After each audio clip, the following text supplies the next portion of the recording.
मोदी जी को इकोनॉमी का ई समझ में आता है? नहीं, कुछ नहीं, एबीसी नहीं है, पता है वो। मैं तो जानता हूँ, मैं तो मोदी को 1972 से जानता हूँ। लेकिन इतना झूठ क्यों बोला जा रहा है? दुनिया तो देख रही है ना कि भारत की अर्थव्यवस्था कहाँ पर है। ये हमारे इतिहास में कौन सी नई बात है? हिटलर भी झूठ बोलता था, स्टालिन भी झूठ बोलता था, माओ त्से-तुंग भी झूठ बोलता था। सारे जो तानाशाही मंशा के लोग होते हैं वो डरते हैं सच बताने के लिए। क्या छुपा रही है मोदी सरकार अर्थव्यवस्था पर? ऐसा क्या छुपा रही है जो कि लोगों के बीच में जिसकी असलियत ना आ पाए? क्या भारत की अर्थव्यवस्था बहुत अच्छा कर रही है? क्या ये मोदी जी का सबसे बड़ा झूठ है? झूठ है, धोखा है, ये लोगों को बुद्धू बनाने की बात है और कुछ नहीं। और उसका सबूत क्या है? मैं ये जो कह रहा हूँ, मुझसे डिबेट करें, मैं बीजेपी का ही हूँ तो मेरे साथ करें। आप क्योंकि खुद एक इकोनॉमिस्ट हैं और बहुत अच्छे से उस सब्जेक्ट को समझते हैं, अगर आप ये कह रहे हैं कि अर्थव्यवस्था अच्छा कर रही है, ये मोदी सरकार का सबसे बड़ा झूठ और धोखा है जो आपने कहा, उसके अगर 5 इंडिकेटर्स इस झूठ के अगर मैं आपसे पूछूं कि सबसे बड़ी विफलता अर्थव्यवस्था में मोदी जी की क्या है, अगर 3 या 4 पॉइंट्स में मैं आपसे पूछूं तो वो क्या है सर? एक तो है रेट ऑफ जो प्रति वर्ष विकास की जो बात करते हैं, 7% अभी कह रहे हैं।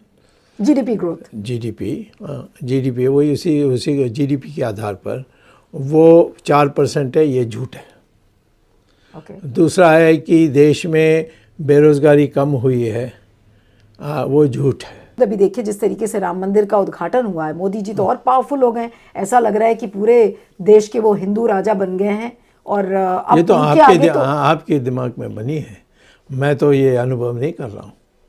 जहाँ भी जाता हूँ लोग कहते हैं आपने सुप्रीम कोर्ट में करा दिया, और हमारे सब जगह में मीटिंग्स के लिए लोग बुला रहे हैं। बात समझ में नहीं आती कि बीजेपी में सारे डरे हुए हैं, कोई मोदी के खिलाफ बोलेगा नहीं, आरएसएस सारे नहीं, मैं नहीं डर रहा हूँ। नहीं, मैं आपकी बात नहीं कर तो फिर सारे मत बोलो। हाँ, तो ज्यादातर लोग बोलो, आपको छोड़कर ज्यादातर हाँ, ठीक है, ये बोलो बिल्कुल हाँ, डरते हैं। हाँ। वो बोलते नहीं है मोदी के खिलाफ, हाँ, आरएसएस बोलता नहीं है, हाँ। तो फिर मोदी को चुनौती कौन देगा?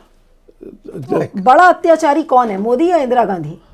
नहीं, अत्याचारी का सवाल नहीं है। दोनों लोकतंत्र में भी उनका कोई दिलचस्पी नहीं है या विश्वास नहीं है या आस्था नहीं है, दोनों ऐसे ही हैं, कोई फर्क नहीं है। तो इसका मतलब तो यही है कि अगर मोदी कंटिन्यू करेंगे तो लोकतंत्र खत्म हो जाएगा? नहीं, अगर इस प्रकार से आप लोग कायर बनते रहेंगे तो यहाँ फिर लोकतंत्र खत्म हो जाएगा।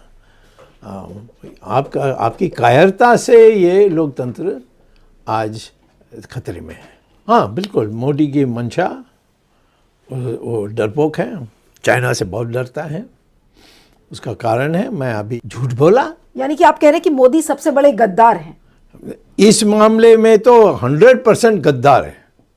झूठ बोल रहे हैं कि चाइना ने कोई ज़मीन नहीं लिया है, कोई आया ही नहीं, कोई गया ही नहीं, बट कौन सुनने वाला है? आप चाहते हैं 2024 में मोदी प्रधानमंत्री बने? ना, उसको नहीं बनने के लिए मैंने तो पब्लिकली में बोल दिया है। क्यों? नहीं, नालायक है आज की परिस्थिति के लिए, वो नालायक है। सोनिया गांधी नेता के कारण नहीं। लेकिन आप मानते हैं कि मोदी काल का अंत अब आ गया है? आज मैं तो भविष्यवाणी कर नहीं सकता, परंतु मैं इसको आने नहीं दूंगा, इसके लिए मैं प्रयास करूंगा।